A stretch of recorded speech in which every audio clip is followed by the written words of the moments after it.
আসসালামু আলাইকুম। শেয়ার করছি 3টি ভিন্ন ধরনের রেসিপি। শেয়ার করব দারুণ স্বাদের ভাপা পিঠা রেসিপি, চকলেট ব্রাউনি রেসিপি আর গোলগপ্পা রেসিপি। শেয়ার করছি ভিন্ন ধরনের ভাপা পিঠার রেসিপি। এরকম ভাপা পিঠা তৈরি করে একবার খেলে দেখবেন অন্য সব পিঠার রেসিপি ভুলে যাবেন আর বারবার শুধু এটাই খেতে চাইবেন। এতটাই টেস্টি হয়ে থাকে এই ভিন্ন ধরনের ভাপা পিঠা। তো এর জন্য প্রথমে এখানে আমি কিছু খেজুরের গুড় নিয়ে নিয়েছি। এখন এই খেজুরের গুড়টাকে আমি সামান্য একটু পানি দিয়ে ভালোভাবে গলিয়ে নেব। এখানে কিন্তু বেশি পানি দেবেন না, তাতে কিন্তু গুড়ের মিষ্টিটা কম হয়ে যাবে। তো গুড়টা আমি ভালোভাবে গুলিয়ে নিয়েছি আর এদিকে আমি নিয়ে নিচ্ছি 2 কাপ পরিমাণ ভাতের চালের গুঁড়ো অর্থাৎ সিদ্ধ চালের গুঁড়ো, আর নিয়ে নেব 2 কাপ পরিমাণ আতপ চালের গুঁড়ো। এখন স্বাদ মতো লবণ দিয়ে এই দুটো চালের গুঁড়োকে আমি একসাথে ভালোভাবে মিশিয়ে নেব। তো এটাকে মিশিয়ে নেওয়ার পর যে খেজুরের গুড়টা আমরা মেল্ট করে রেখেছিলাম সেই খেজুরের গুড়টা অল্প অল্প করে দিয়ে এই চালের গুঁড়োর সাথে আমরা ভালোভাবে মিশিয়ে নেব। বন্ধুরা, আজকে আমি যেভাবে এই ভাপা পিঠাটা তৈরি করে নিচ্ছি, এভাবে এই ভাপা পিঠাটা তৈরি করে নিলে কিন্তু অনেক বেশি টেস্টি হয়ে থাকে। সেটা তোমরা একবার বাসায় তৈরি করে খেলেই বুঝতে পারবে। তো গুড়টাকে আমি ভালোভাবে মিশিয়ে নিয়েছি আর মিশিয়ে নেওয়ার পর ঠিক এরকম হবে। এখন এখানে আমি একটা স্ট্রেইনার নিয়ে নিচ্ছি। এখন এই স্ট্রেইনারের মধ্যে আমি চালের গুঁড়াটা নিয়ে নেব, যে চালের গুঁড়ার সাথে আমরা গুড় মিশিয়ে রেখেছি। এখন এই স্ট্রেইনারের সাহায্যে এটাকে আমি ভালোভাবে চেলে নেব। সাধারণত আমরা যেভাবে ভাপা পিঠাটা তৈরি করে থাকি তার চাইতে যদি এরকম একটু ভিন্নভাবে তৈরি করেন এর টেস্ট কিন্তু অনেক বেশি ভালো হয়। তো সম্পূর্ণ চালের গুঁড়াটা কিন্তু আমি এইভাবে করে চেলে নিয়েছি আর এখানে নিয়ে নিয়েছি আরও কিছু পরিমাণের খেজুরের গুড় আর কিছু নারিকেল। এখানে খেজুরের গুড়টা আমি একটু কম নিয়েছি, কারণ আগেই কিন্তু চালের গুঁড়ার সাথে আমরা খেজুরের গুড় মিশিয়ে নিয়েছি। আর এখানে দুটো আমি কাপড় নিয়ে নিয়েছি। এই কাপড় দুটোকে আমি হালকাভাবে ভিজিয়ে নিয়েছি আর এখানে আমি একটা স্টিলের বাটি নিয়ে নিয়েছি। এই বাটিটা কিন্তু একটু বড় ধরনের, আমরা যেরকম ভাপা পিঠা তৈরি করি তার চাইতে কিন্তু এই বাটিগুলো একটু বড়। আর এখানে কিন্তু আপনি যত বড় খুশি ভাপা পিঠা তৈরি করে নিতে পারবেন, আর যত বড়ই তৈরি করেন না কেন এটা খেতে কিন্তু অসাধারণ হয়ে থাকে। এখন এর মধ্যে আমি সামান্য একটু খেজুরের গুড় দিয়ে দিচ্ছি আর মিষ্টিটা আপনাদের পছন্দ মতো ব্যবহার করবেন। আর দিয়ে দিচ্ছি এখন কোড়া নারকেল আর কিছুটা চালের গুঁড়া নিয়ে এটাকে ভালোভাবে আমি ঢেকে দিচ্ছি। তো এটাকে ভালোভাবে ঢেকে দেওয়ার পর এখন একটা কাপড় দিয়ে এটাকে আমরা শক্তভাবে এইভাবে করে আটকে নেব। তো দেখুন এই যে আমি এভাবে করে শক্ত করে আটকে নিয়েছি আর চুলায় আগে আমি পানিটা ভাপে বসিয়ে দিয়েছিলাম আর এদিকে কিন্তু আমার পানির ভাপটাও উঠে এসেছে আর এর চারিদিকে কিন্তু আটা দিয়ে আমি ভালোভাবে সিল করে দিয়েছি যাতে ভাপটা বের না হয়ে যেতে পারে। তো বাটিটা আমি উঠিয়ে নিয়ে এরকম কাপড় দিয়ে এটাকে ঢেকে ঢাকনা দিয়ে ঢেকে দেবো 5 মিনিটের জন্য। যেহেতু এটা বড় সাইজের একটা ভাপা পিঠা তাই 5 থেকে 6 মিনিট কিন্তু লাগবে এটাকে ভালোভাবে ভাপ দিয়ে নিতে। তো এর মধ্যে আমাদের একটা পিঠা কিন্তু হয়ে গিয়েছে। এখন এই পিঠাটাকে আমি চুলা থেকে নামিয়ে নিচ্ছি আর তোমাদের দেখিয়ে দিচ্ছি যে কতটা পারফেক্টভাবে আমাদের পিঠাটা তৈরি হয়ে গিয়েছে। তো বন্ধুরা, তোমরাও কিন্তু এরকমভাবে ভিন্নভাবে এই ভাপা পিঠাটা তৈরি করে নিতে পারো। তো বন্ধুরা, দেখেই বুঝতে পারছো যে পিঠাটা কিন্তু বেশ বড় সাইজেরই ছিল আর দেখো পিঠাটা কতটা নরম সফট ও তুলতুলে হয়েছে আর কতটা পারফেক্ট হয়েছে। আর একইভাবে কিন্তু আমি প্রত্যেকটা ভাপা পিঠা এখানে তৈরি করে নেব। আর যেহেতু আমি বড় সাইজের এই ভাপা পিঠাগুলো তৈরি করে নিয়েছি তাই এখানে আমার পিঠাগুলো একটু কম তৈরি হয়েছে। তোমরা চাইলে কিন্তু ছোট করেও ভাপা পিঠাটা তৈরি করে নিতে পারো। বন্ধুরা, দেখেই বুঝতে পারছো যে এই পিঠাগুলো দেখতে কতটা লোভনীয় হয়েছে, খেতেও কিন্তু মাশাআল্লাহ অসাধারণ হয়ে থাকে।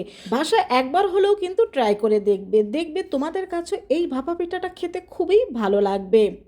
আর ভালো লাগলে অবশ্যই কমেন্ট করে জানাবে আর বন্ধুদের সাথে শেয়ার করবে। তো একটা পিঠা আমি তোমাদের এখানে কেটে দেখিয়ে দিচ্ছি। দেখো এর ভেতরটাও কিন্তু অনেক পারফেক্ট হয়েছে। শেয়ার করব সবার পছন্দের চকলেট ব্রাউনি রেসিপি। এই চকলেট ব্রাউনিটা কিন্তু অনেক বেশি টেস্টি হয়ে থাকে, যারা খেয়েছেন তারা নিশ্চয়ই জানেন। আর এটা কিভাবে বাসায় তৈরি করবেন সে রেসিপি আজকে শেয়ার করব। আর বাসায় তৈরি করে খেতে পারলে আর দোকান থেকে বা রেস্টুরেন্ট থেকে খেতে হবে না। তো এখানে আমি একটা চারকোনা শেপের একটা মোল্ড নিয়ে নিয়েছি। তো এই মোল্ডের মধ্যে আমি তেল ব্রাশ করে নিচ্ছি আর এর মধ্যে দিয়ে দিচ্ছি আমি কাগজ। আর কাগজের এই বাড়তি অংশগুলো আমি রেখে দিয়েছি যাতে ব্রাউনিগুলো তুলতে অনেকটা সুবিধা হয়।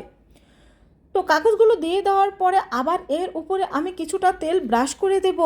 তো এই কাগজের গায়ে কিন্তু আমি ভালোভাবে এই তেলটা ব্রাশ করে দিচ্ছি আর এটাকে একটা সাইড করে নিচ্ছি। এটার মধ্যে আমরা ব্রাউনিটা তৈরি করে নেব। তো এখানে প্রথমে আমি স্বাভাবিক তাপমাত্রার 3টে ডিম নিয়ে নেব আর তার মধ্যে দিয়ে দেব হাফ কাপ 2 টেবিল চামচ পরিমাণ চিনি। এখানে মিষ্টিটা আপনাদের পছন্দ মতো আপনারা ব্যবহার করবেন। এখন একটা হ্যান্ড উইক্সের মাধ্যমে এই চিনিটাকে ডিমের সাথে আমি ভালোভাবে মিশিয়ে নেব যেন চিনিটা ভালোভাবে গলে যায়। এখানে হ্যান্ড বিটারের প্রয়োজন নেই, একটা হ্যান্ড উইক্স দিয়েই এটা করা যাবে। দিয়ে দিলাম এখানে আমি মেল্ট করা মাখন। এখানে মাখনের পরিবর্তে সাদা তেলটাও ব্যবহার করা যাবে, তবে মাখনটা দিলে এটা খেতে আরও অনেক বেশি টেস্টি হয়ে থাকে। তো মাখনটাকে মিশিয়ে নেওয়ার পর এখানে আমি দিয়ে দেবো 3-4 ফোঁটা ভ্যানিলা এসেন্সটা মিশিয়ে নেওয়ার পর এখন এখানে আমি দিয়ে দেবো চকলেট ইমালশন। এই চকলেট ইমালশনটা এখানে শীতের জন্য সামান্য একটু জমে গিয়েছে। চকলেট ইমালশনটাও আমি ভালোভাবে মিশিয়ে নিচ্ছি। তো এটাকে ভালোভাবে মিশিয়ে নেওয়ার পর এখন এখানে আমি নিয়ে নেব হাফ কাপ 2 টেবিল চামচ পরিমাণ ময়দা। তার মধ্যে দিয়ে দেব 3 টেবিল চামচ পরিমাণ কোকো পাউডার। এখন এগুলোকে আমি চেলে নেব। আর এখানে কিন্তু বেকিং পাউডার বা বেকিং সোডা আমরা কিছুই কিন্তু ব্যবহার করিনি, কারণ এগুলোতে বেকিং পাউডার বা বেকিং সোডা ব্যবহার করা হয় না। তো এটাকে চেলে চেলে ভালোভাবে আমি মিশিয়ে নিচ্ছি। আর এই ব্যাটারটা কিন্তু সাধারণত স্পঞ্জ কেকের ক্ষেত্রে যেরকম ব্যাটার তৈরি করা হয় সেরকম হয় না, এটা কিছুটা একটু ভারী টাইপের ব্যাটার হয়। তো ব্যাটারটা আমাদের তৈরি। এখন এটা যেহেতু চকলেট ব্রাউনি, এর মধ্যে কিন্তু চকলেটের পরিমাণটা একটু বেশিই থাকবে, তাই এখানে আমি কিছু গ্রেট করা চকলেট দিয়ে দিচ্ছি। তো এই চকলেটটাকে আমি ভালোভাবে মিশিয়ে নিচ্ছি। আর চকলেটটা মিশিয়ে নেওয়ার পরে আমাদের কিন্তু চকলেট ব্রাউনির ব্যাটারটা একেবারে তৈরি। এখন আমরা যে মোল্ডটা আগে তৈরি করে রেখেছিলাম সেই মোল্ডের মধ্যে এই চকলেট ব্রাউনির ব্যাটারটা দিয়ে দিচ্ছি। তো ব্যাটারটা দিয়ে দেওয়ার পর এটাকে সামান্য আমি একটু ট্যাপ করে নিচ্ছি। আর চুলায় আমি একটা প্যান বসিয়ে দিচ্ছি। প্যানের মধ্যে দিয়ে দিচ্ছি একটা স্ট্যান্ড। এখন এই স্ট্যান্ডের উপরেই আমি এই চকলেট ব্রাউনের মোল্ডটা দিয়ে দেব। চুলার হিট প্রথম 5 মিনিট আমি হাই হিটে রেখে পরে 30 মিনিট এটাকে আমি চুলার হিট লো হিটে করে দেব। তো এখানে যে ঢাকনাটার ছিদ্রটা রয়েছিল সেটাও টিস্যু দিয়ে আমি বন্ধ করে দিয়েছি। আর এই চকলেট ব্রাউনিটা আমার বেক হতে প্রায় 35 মিনিটের মতো সময় লেগেছে। তো আমাদের চকলেট ব্রাউনিটা কিন্তু বেক করা হয়ে গিয়েছে। একটা কাঠির মাধ্যমে আপনাদের চেক করে দেখিয়ে দিচ্ছি। দেখুন আমাদের চকলেট ব্রাউনিটা কিন্তু একেবারেই তৈরি। এখন এটাকে আমি চুলা থেকে নামিয়ে নেব। আর চুলা থেকে নামিয়ে কিছুটা ঠান্ডা করে এটাকে আমি এই মোল্ড থেকে বের করে নেব। তো একটা ছুরির সাহায্যে এটা মোল্ডের চারপাশ থেকে কিছুটা ছাড়িয়ে নিচ্ছি। বন্ধুরা, এটা দেখতে কতটা লোভনীয় হয়েছে সেটা নিশ্চয়ই দেখতে পেয়েছো। এখন এই দুই পাশের কাগজটা এইভাবে করে ধরে আমরা ব্রাউনিটা তুলে নেব। এখন এই কাগজটা ব্রাউনির থেকে আমি ছাড়িয়ে নেব। তো এই তো তৈরি হয়ে গেল আমাদের পারফেক্ট চকলেট ব্রাউনি। বড় বড় রেস্টুরেন্টে বা 5 স্টার হোটেলে এই চকলেট ব্রাউনিটা কিন্তু অনেক চড়া দামে বিক্রি হয়ে থাকে। তো আপনারা কিন্তু খুব সহজে এইভাবে চকলেট ব্রাউনিটা তৈরি করে নিতে পারেন। এই চকলেট ব্রাউনিটা কিন্তু অন্য সব কেকের মতো অতটা স্পঞ্জি হয় না। এর উপরের অংশটা কিন্তু ক্রাঞ্চি হয়ে থাকে আর ভেতরটা কিছুটা সফট হয়ে থাকে। তো এই চকলেট ব্রাউনির রেসিপিটা আমি কিন্তু খুব সহজভাবে আপনাদের দেখানোর চেষ্টা করেছি। আশা করছি আপনারা খুব সহজে এইভাবে করে এই চকলেট ব্রাউনিটা তৈরি করে নিতে পারবেন। আর বাচ্চা থেকে বড় সবাই কিন্তু এই চকলেট ব্রাউনিটা খুবই পছন্দ করে। তো ভালো লাগলে বাসায় অবশ্যই ট্রাই করবেন আর বন্ধুদের সাথে শেয়ার করবেন। শেয়ার করছি আরও একটা রেসিপি। এই খাবারটা আপনারা ছোটোবেলা অনেকেই খেয়েছেন, বিশেষ করে চায়ের দোকানে কিন্তু এই খাবারটা পাওয়া যেত। এর নাম হচ্ছে গোলগোল্লা। অনেক এলাকায় এটাকে অন্য নামেও ডাকতে পারে। তো মজাদার এই খাবারটা বাসায় কিভাবে তৈরি করবেন সে রেসিপি শেয়ার করব। এজন্য প্রথমে এখানে আমি কুসুম গরম পানি নিয়ে নিচ্ছি। আর এই পানির মধ্যে আমি দিয়ে দিচ্ছি হাফ কাপ পরিমাণ চিনি। এখানে আপনারা যেরকম মিষ্টি খান চিনিটা ঠিক সেরকম ব্যবহার করবেন। তো চিনিটাকে আমি হালকা একটু গুলিয়ে নিচ্ছি। তারপরে দিয়ে দিচ্ছি 1 চা চামচ পরিমাণ ইস্ট। এখন ইস্টটাকে এর সাথে মিশিয়ে নিচ্ছি। তারপরে এটাকে আমি 5 মিনিটের জন্য রেস্টে রেখে দেব। তো 5 মিনিট পরে কিন্তু ইস্টটা ফুলে উঠেছে। এখন এটাকে আমি ভালোভাবে মিশিয়ে নিচ্ছি। আর চিনিটাকে কিন্তু ভালোভাবে মিশিয়ে গুলিয়ে নিতে হবে। নিয়ে নিচ্ছি 1 কাপ পরিমাণ আটা। তার মধ্যে দিয়ে দিচ্ছি মেজারমেন্ট কাপের 1 চিমটি পরিমাণ খাবার সোডা বা বেকিং সোডা। এখানে কিন্তু বেকিং পাউডারটা ব্যবহার করা যাবে না। এখন এটাকে ভালোভাবে চেলে আমি এর মধ্যে দিয়ে দিচ্ছি।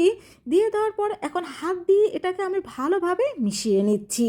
আর এটাকে কিন্তু একটু সময় নিয়ে ভালোভাবে মিশিয়ে নিতে হবে। আর দেখতেই পাচ্ছেন এটাকে কিন্তু আমি একটু সময় নিয়ে ভালোভাবে মিশিয়ে নিচ্ছি। এই গোলগোল্লার ব্যাটারটা কিন্তু ঠিক এরকমভাবেই তৈরি করে নিতে হবে। দেখেই বুঝতে পারছেন যে এটাকে আমি কিভাবে করে কতটুকু ঘনত্ব করে তৈরি করে নিয়েছি। এখন এটাকে আমি 15 থেকে 20 মিনিটের জন্য ঢেকে রেস্টে রেখে দেব। তো 15 থেকে 20 মিনিট পরে আমি ফিরে এসেছি। এখন এটাকে আরও আমি 3-4 মিনিট ভালোভাবে মিশিয়ে নেব। তো মেখে নেওয়ার পরে গোলগোল্লার ব্যাটারটা একেবারে পারফেক্টভাবে তৈরি। তো চুলায় আগে আমি তেল গরম দিয়ে দিয়েছিলাম। এখন এই তেলের মধ্যে ঠিক এইভাবে করে এই গোলগোল্লাগুলো আমি দিয়ে দেব। তো গোলগোল্লাগুলো সব আমি দিয়ে দিয়েছি। কিছুক্ষণ পরে এটাকে আমি উল্টে দিচ্ছি আর এগুলোকে আমি মিডিয়াম টু লো হিটে ভেজে নেব। এতে গোলগোল্লার ভেতরে যেমন পারফেক্ট হবে আর এগুলো কিন্তু অনেক বেশি ফুলকো হবে। তো গোলগোল্লাগুলোকে আমি গোল্ডেন ব্রাউন করে ভালোভাবে ভেজে নিয়েছি। এগুলো আমার ভেজে নেওয়া হয়ে গিয়েছে। এখন এগুলোকে আমি তুলে নিচ্ছি। তো বন্ধুরা, দেখতেই পেলে কত সহজভাবে এই গোলগোল্লাগুলো তৈরি করে নেওয়া যায়। তো যাদের ছোটোবেলার এই গোলগোল্লাগুলো খেতে ইচ্ছে করবে তারা কিন্তু খুব সহজে এইভাবে করে এই গোলগোল্লাগুলো বাসায় তৈরি করে নিতে পারো। কারণ এখন অনেক জায়গায় কিন্তু এই গোলগোল্লাগুলো এখন আর তেমন পাওয়া যায় না। তো এটাকে আরও টেস্টি করার জন্য এখন এখানে আমি দিয়ে দিচ্ছি সামান্য একটু চিনির গুঁড়ো। এই চিনির গুঁড়োর সাথে এটাকে আমি ভালোভাবে মিশিয়ে নেব। এতে কিন্তু এটা খেতে আরও বেশি মিষ্টি হবে আর বাচ্চারা কিন্তু একটু বেশি মিষ্টি জাতীয় খাবারই পছন্দ করে। তো এটাকে চিনির সাথে আমি ভালোভাবে মিশিয়ে নিয়েছি। তো তৈরি হয়ে গেল পারফেক্টভাবে আমাদের গোলগোল্লা। আর এই গোলগোল্লাগুলো যে কতটা সফট নরম তুলতুলে হয়েছে সেটাও তোমাদের আমি দেখিয়ে দিচ্ছি। দেখো এটা কতটা সফট হয়েছে আর এর ভেতরটাও কিন্তু অনেক পারফেক্ট হয়েছে। তো বন্ধুরা, ভালো লাগলে বাসায় অবশ্যই ট্রাই করবে আর বন্ধুদের সাথে শেয়ার করবে।